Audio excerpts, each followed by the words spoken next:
The holidays are one of the most magical times of the year, filled with joy and family and love. So it's no surprise that it's also one of the most popular times to pop that question. And joining us today is Jennifer Allen, founder of Just Elope LLC, to share her expert tips for planning a thoughtful and unforgettable holiday proposal. Yes. Good morning. Good morning. I'm so excited to talk about this, and I'm not even close.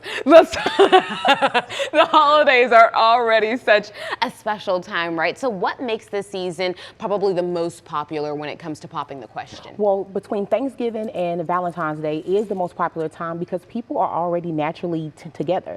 So families already come in town for Thanksgiving and Christmas. And so if you want people to be involved, it is less logistics that you have to deal with. I like that, right? Yeah. Okay, you don't have to send out a ton of invitations. Correct. They're already coming anyway. Correct. Now, you said it's best to have a personal proposal rather than a Pinterest perfect proposal, Yes. which I want to hear your thoughts on this because I think every woman has it like perfectly skewed in her brain and she's like, sir, get it right. You know what I mean? So what advice would you give couples who are trying to create that moment but also want it to reflect their relationship? I think the biggest thing is making sure that you're giving the type of proposal that the person you're proposing to wants. If you know that this person loves to be loved loudly, publicly, and you give them a private proposal where no one is around, they're not going to receive that the exact same way.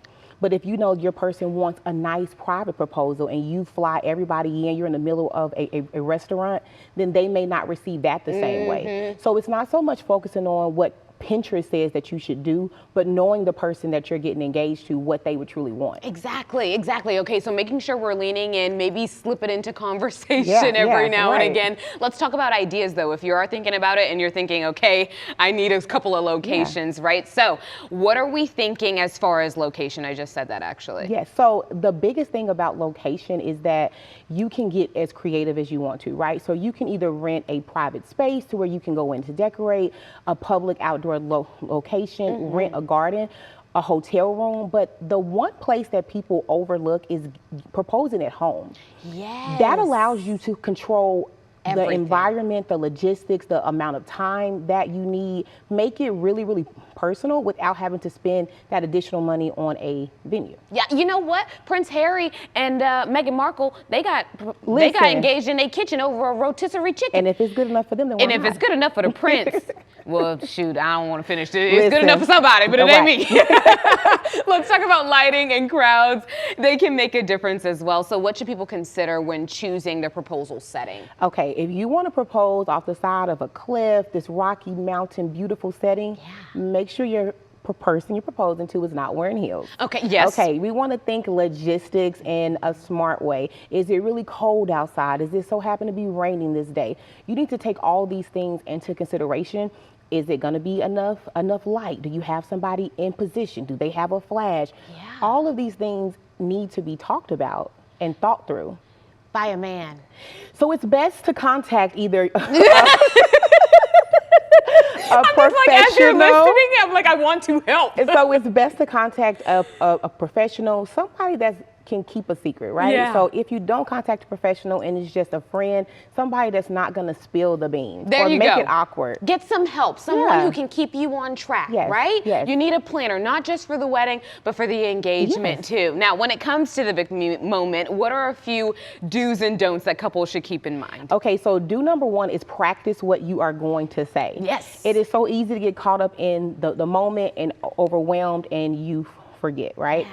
Okay, so do make sure you have a backup location in case it rains. That's also really important. But the biggest one here is do make sure the person you're proposing to actually wants to get engaged. And so, because that can take an awkward turn. So you want to make sure that you do that. The don'ts.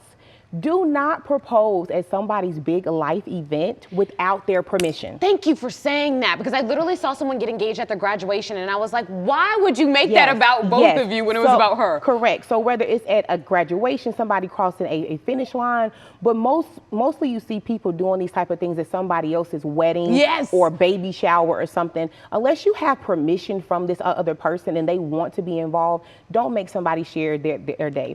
Do not put the ring in food.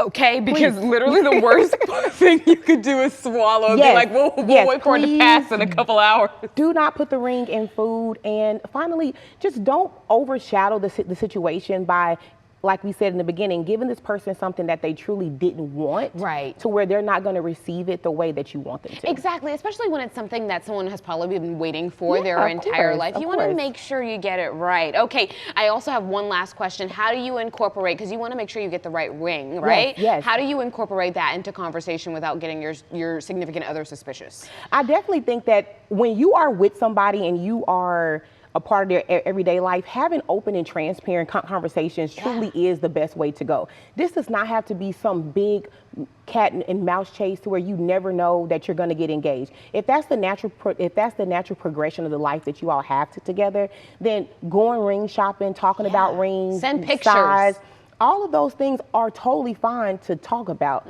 They just don't know when it's going to happen. But one little bitty tip is, do not all of a sudden start doing super romantic things to where they're extra suspicious. I get that. Okay. Start early. Do normal stuff and start early. Ask for those pictures. Be romantic early. now.